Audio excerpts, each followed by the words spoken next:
Warning: this video is for educational purposes only. DALP does not condone any illegal activities.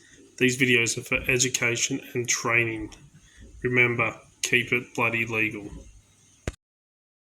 G'day everyone, James here from Dark Arts Lockpicking. Hope you're all doing well. Pixelbox doing some hacking, but as always, and you know it, keeping it bloody legal and also staying warm because it's quite freezing here at the moment.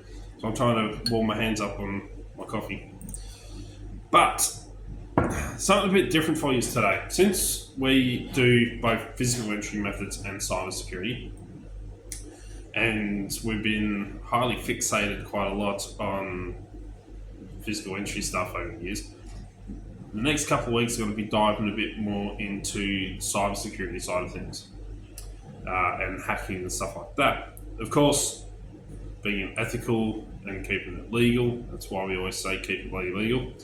So I thought I'd bring you some of the fun gadgets that you can get if you want to start learning about cybersecurity and a little bit about hacking and the vulnerabilities in a safe way. I've got a couple of things that I wanted to show you and talk to you about that, you know, if you just wanted to start out, you might be interested in getting or doing and stuff like that. And these range from really cheap options up to your more expensive ones. But since nearly everyone has a computer or a laptop, like I have a laptop, what you can do is you can install a virtual machine software on there. I'm using the VMware Workstation Pro, and you can install virtual machines onto your computer.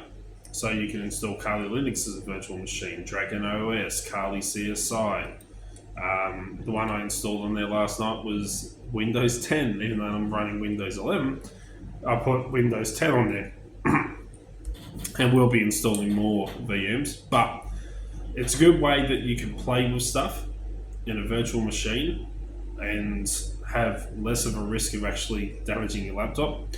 It's a lot safer to use a virtual machine for stuff like that.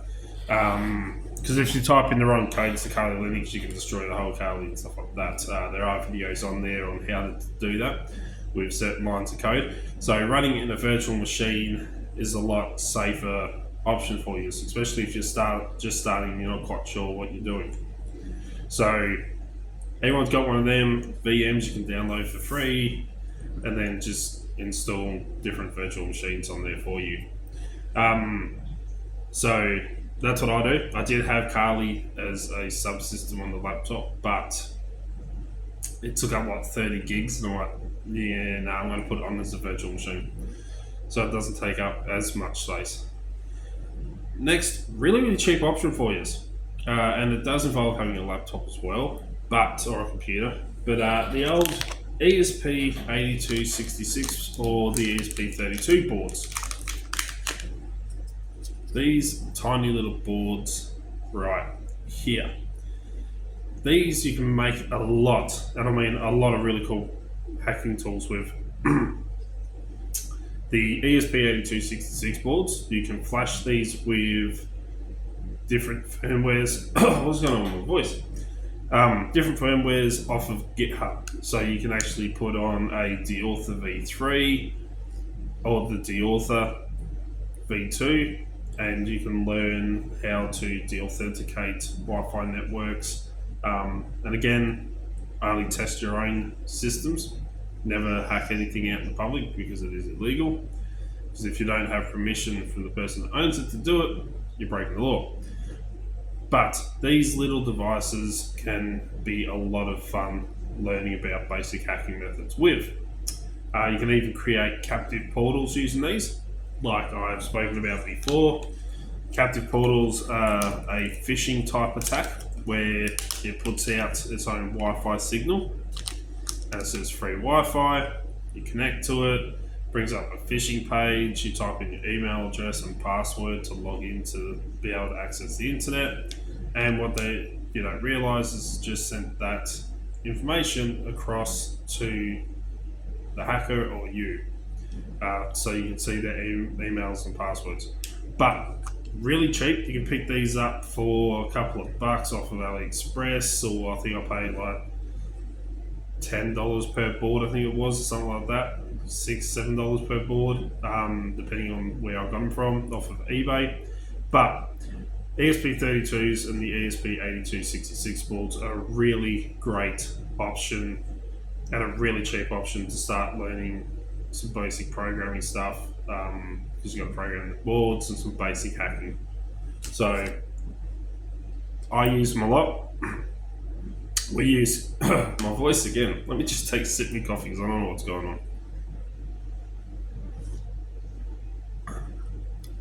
Maybe that's what it is. I haven't had any coffee yet. So yeah, we set up captive portals in our classes and see who connects to it. We do teach people about these because phishing attacks are a very effective method of attack. So the next one we're going to look at is the next price range. Is in my EDC bag. So let me just grab this case here because I put all of the stuff in a little case.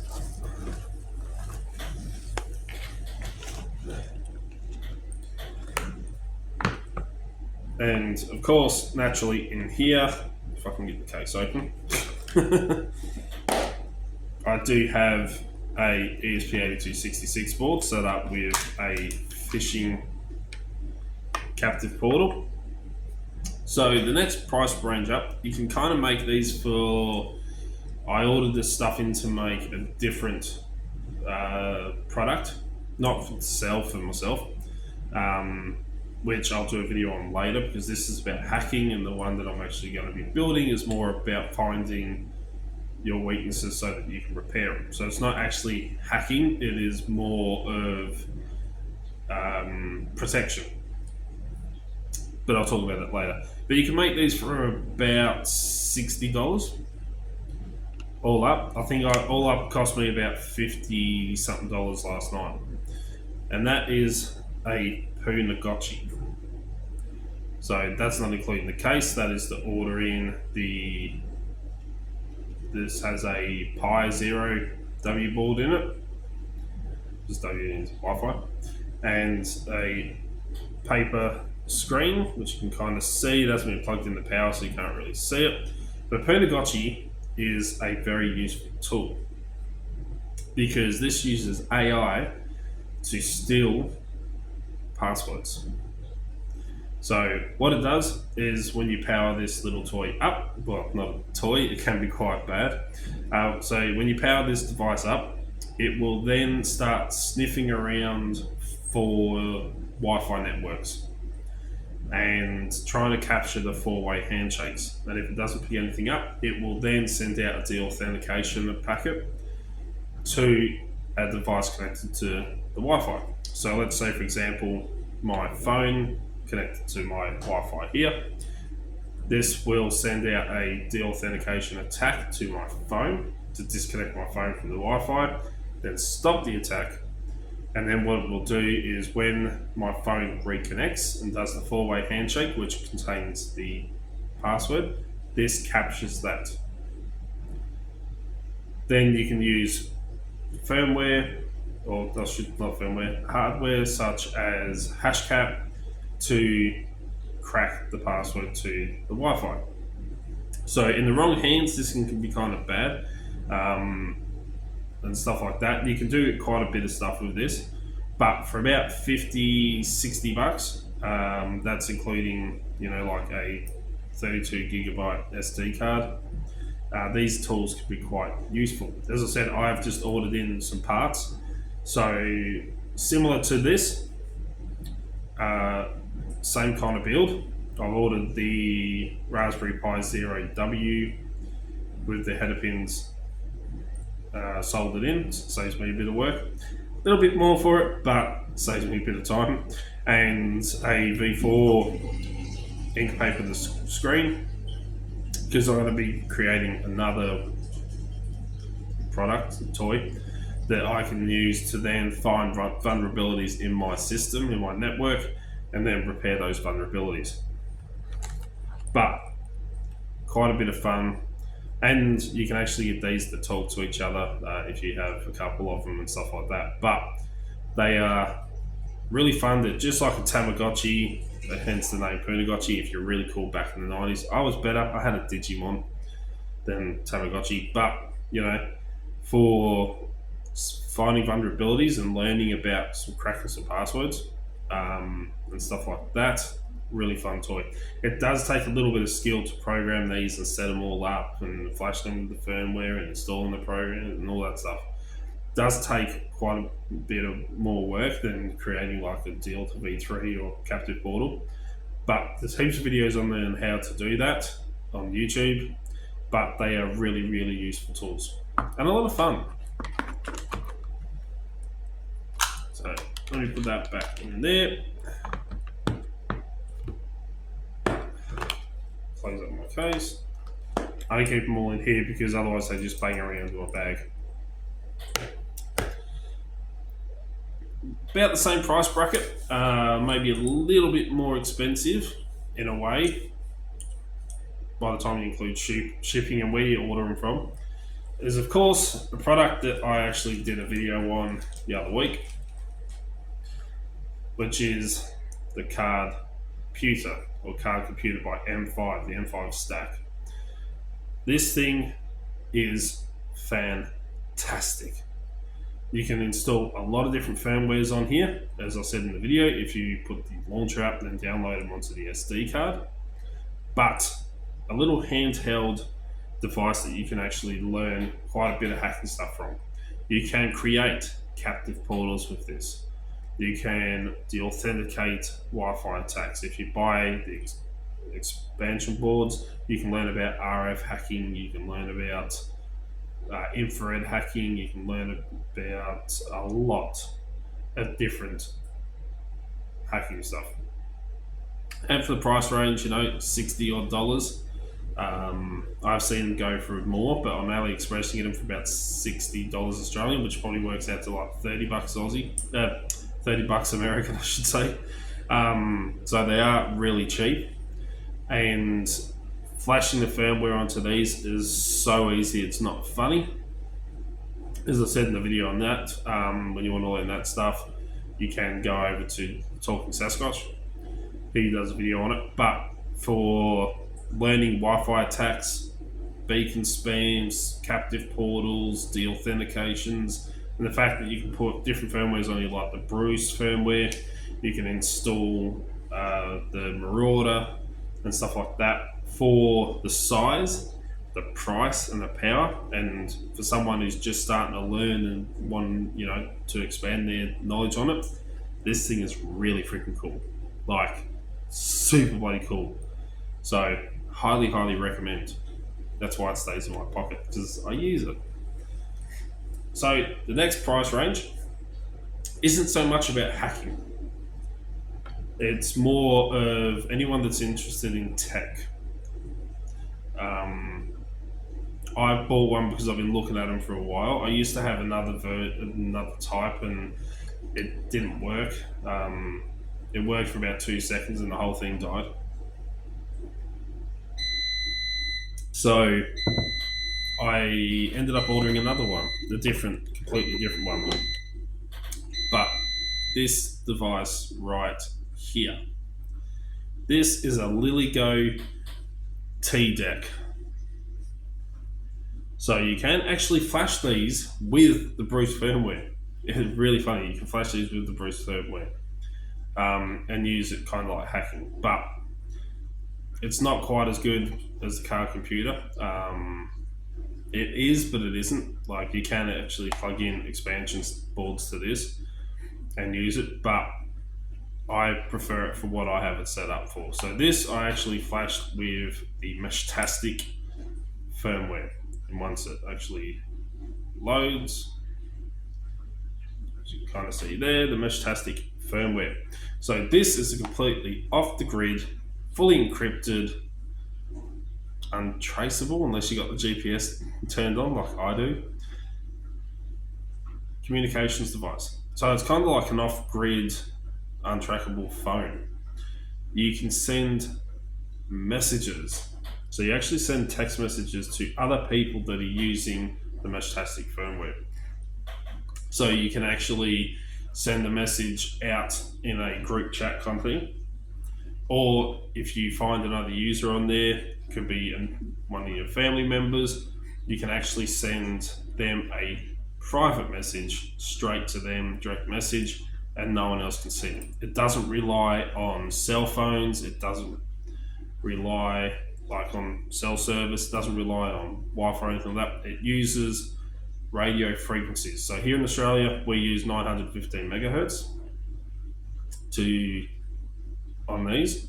I bought the LIGO T deck as it is, and then I actually purchased a external antenna, which you have to pull the case apart very, very carefully because you don't want to go damaging anything in there because there's a couple little ribbons that are very thin that you need to move with everything. Remove the old antenna, which actually sits down the bottom in here, tape it all down, plug in your new antenna, run the cabling up, cut out the little hole. There's one on this side you can put GPS, external GPS antenna. Cut out the hole and then install a new antenna. So I got a 10 dB one. So the range is further. As I said, relies on radio frequencies to transmit the message. So the higher you are, the less stuff around you, the further it will actually go. I have connected to quite a few around Ballarat and stuff like that. You can actually install maps on here as well. So if I zoom out, because the map tiles I installed, you can't actually zoom right in. I mean, you can see, if I can get my camera to focus on it, see pins of other people I've connected to, the other low-RAR system set up. So that's what it is, the low-RAR system.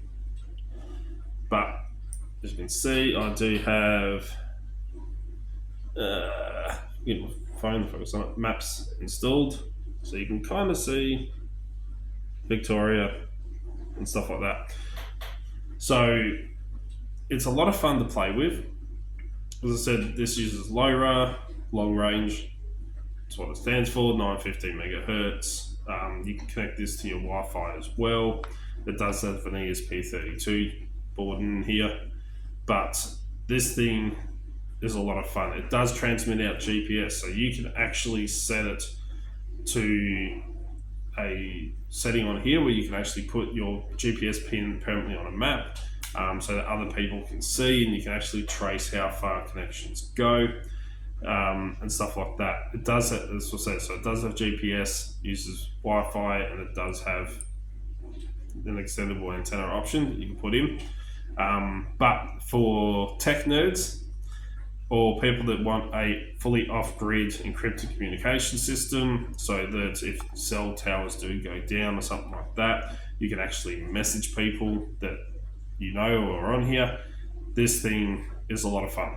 I got this one, I actually got a discount on it off of AliExpress, so I applied a discount thing that was there. So I picked it up for $98 plus tax. It came to, I think it was about $108 all up, but it is a lot of fun. A lot of fun.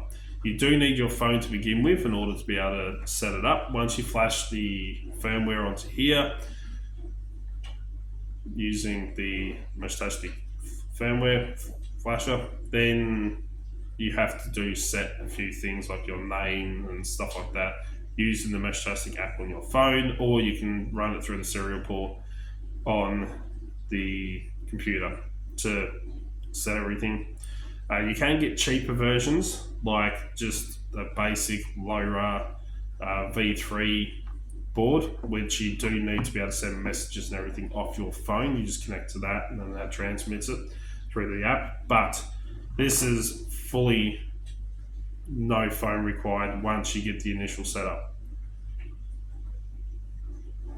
You can quite literally type everything out and change settings and stuff like that you want to change using the device itself. So a hell of a lot of fun.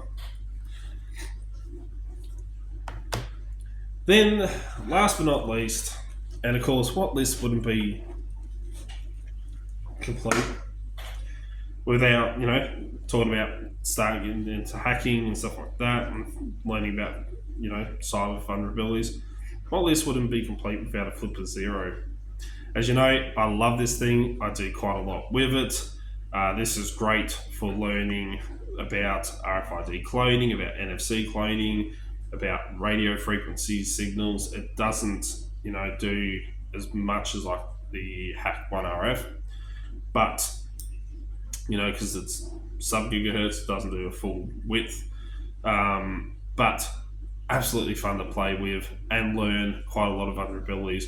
Great proof of concept device. I mean, is like, for example, is the RFID cloning stuff in here as good as my Proxmart 3? No, I could do a hell of a lot more with my Proxmart 3.